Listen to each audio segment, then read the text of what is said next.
जय जगन्माता बगलामुखी ओम ह्रीं बगलामुखी वरदे सर्वसौभाग्यप्रदायिनी समस्त भक्तानां सर्वाभीष्टं साधय साधय ह्रीं ओम स्वाहा.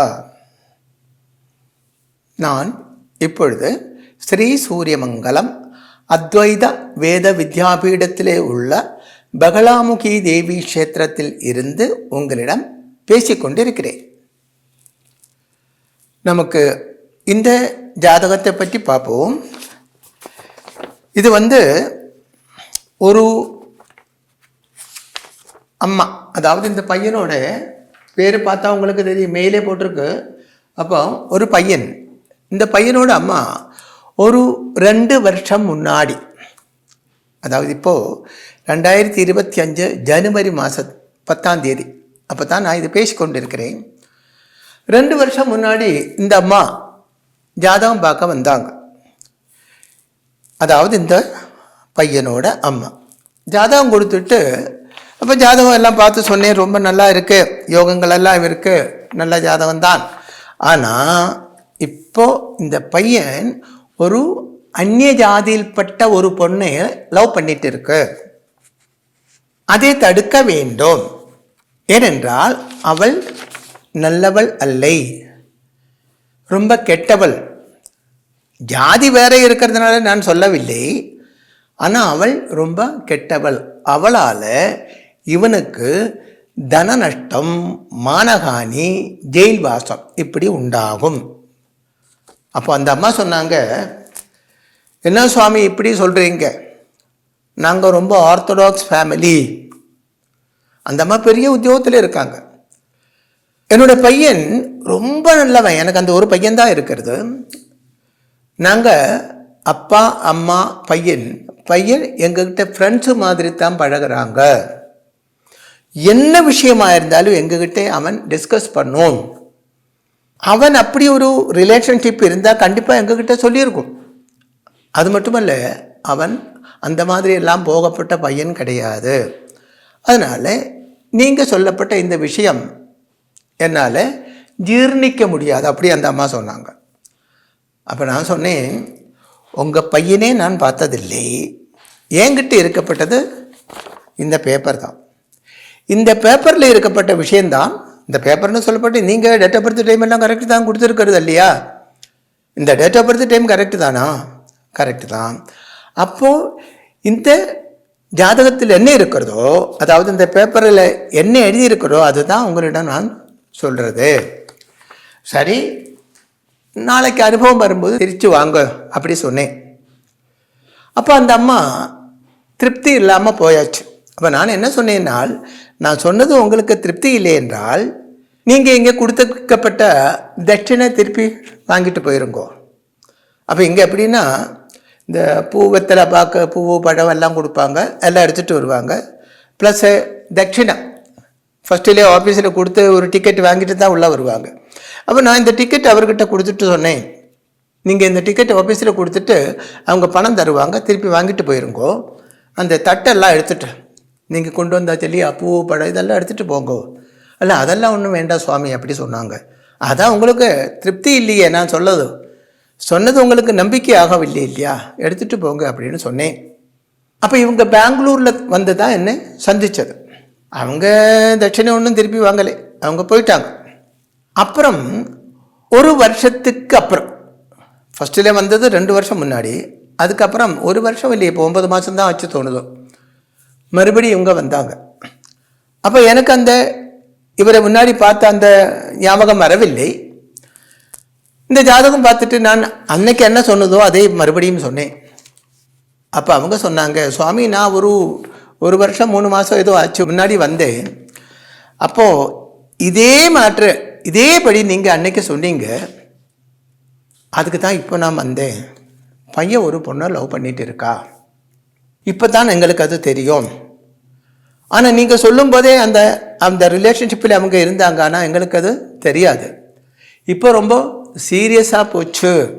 இப்போ அவங்க கல்யாணம் பண்ண போகிறாங்க, நாங்கள் அதுக்கு அலோவ் பண்ணலை, ஆனால் அவங்க கல்யாணம் பண்ண ஏனென்றால் அது ரொம்ப ஒரு மட்டமான ஃபேமிலி, நல்ல ஃபேமிலியே இல்லை. நான் சொன்னேன், இதெல்லாம் முன்னாடி பார்த்து சொன்னது தானே.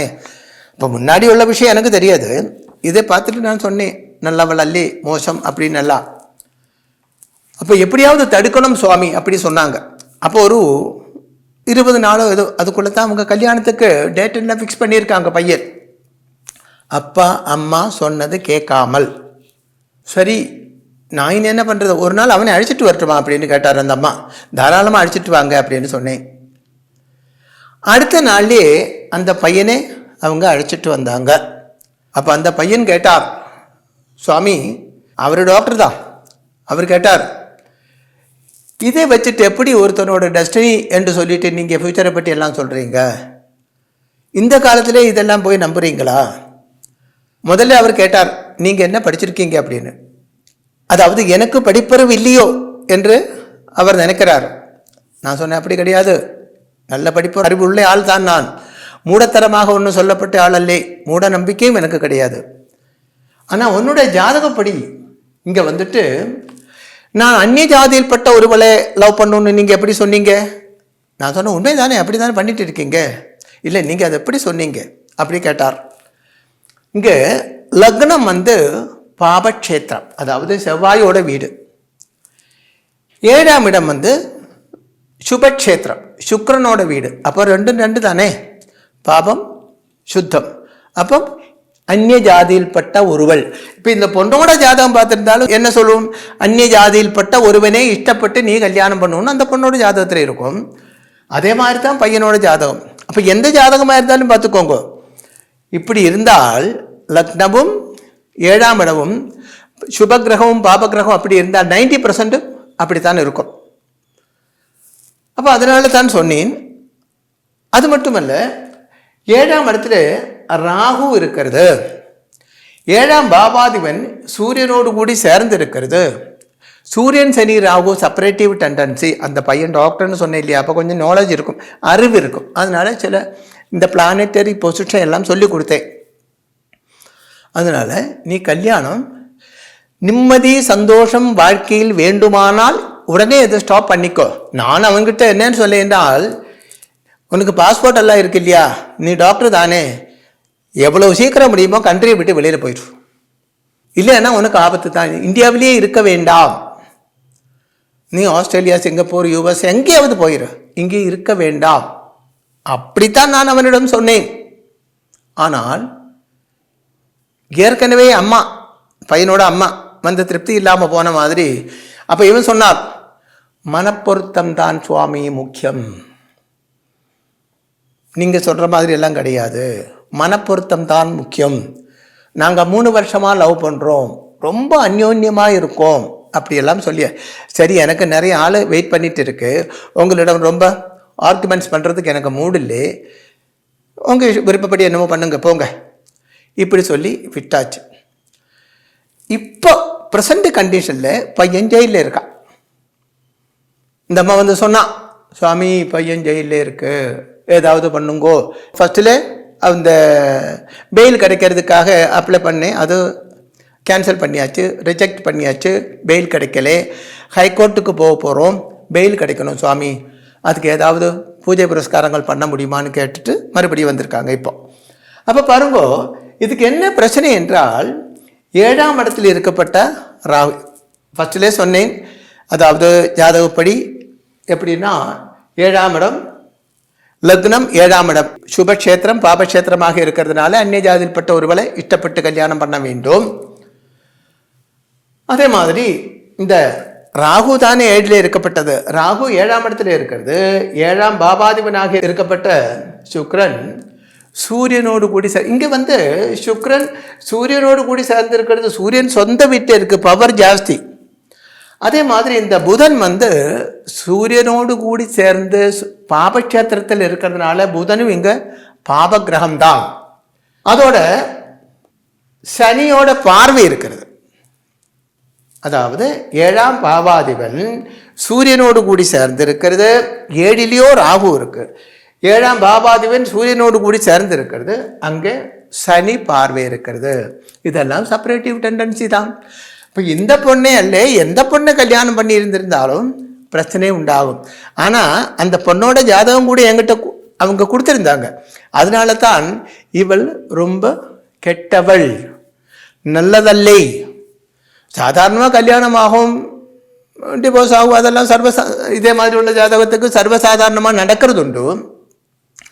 இப்போ இவங்க என்ன கேட்டிருக்கேன்னா, இவங்க கொஞ்சம் காசு பணம் வசதி உள்ளவங்க.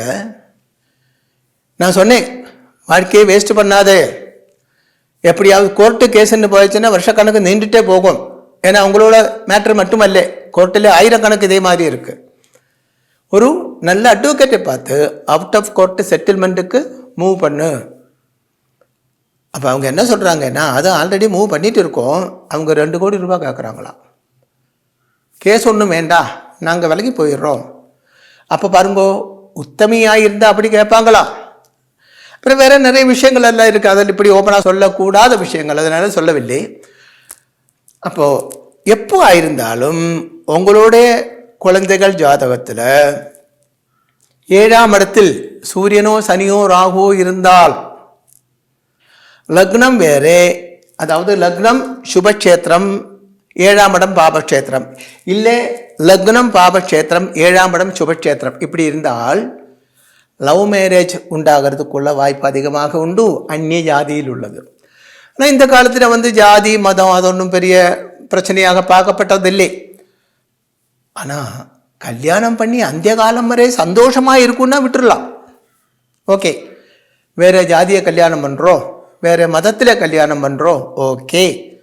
நீ அந்த காலம் வரை ஒரு ஆள் கூட, ஒரு பொண்ணு கூட, இல்லை ஒரு பையன் கூட சந்தோஷமாக வாழும் என்றால், குடும்பத்தில் பிரிவு வராது என்றால், உங்களுக்குள்ளே சண்டை வராது என்றால் தாராளமாக நடத்தி வைக்கலாம், அதில் தப்பே இல்லை.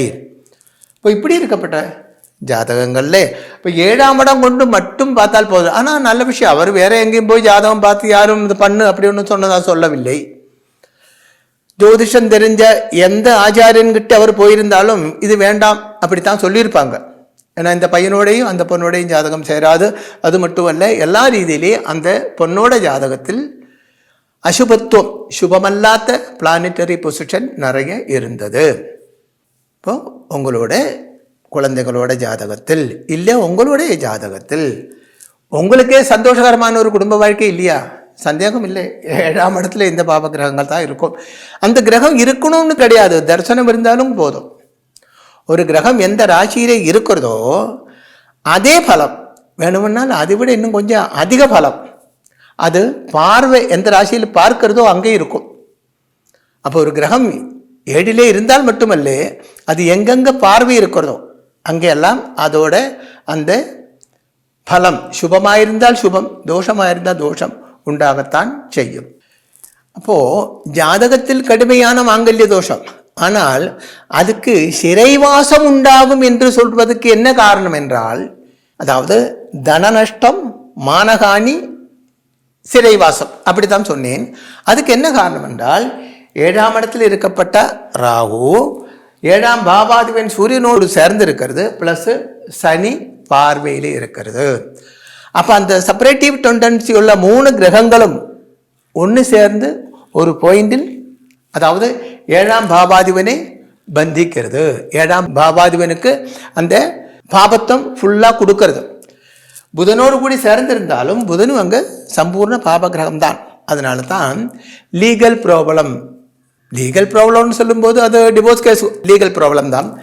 டிவோர்ஸ் கேஸ் நடத்தப்பட்டவங்க எல்லாம் ஜெயிலில் போகிறதில்லை. ஆனால் இதில் சிறைவாசம் உண்டாகும் என்று சொல்வதற்கு காரணம், அந்த 7ஆம் பாபாதிபனே சனி பார்வைக்கு சூரியனோடு கூடி சேர்ந்திருக்கிறது, பிளஸ் 7ஆம் பாபாதிபனுடைய க்ஷேத்திரத்தில் ராகு இருக்கிறதுனால தான்.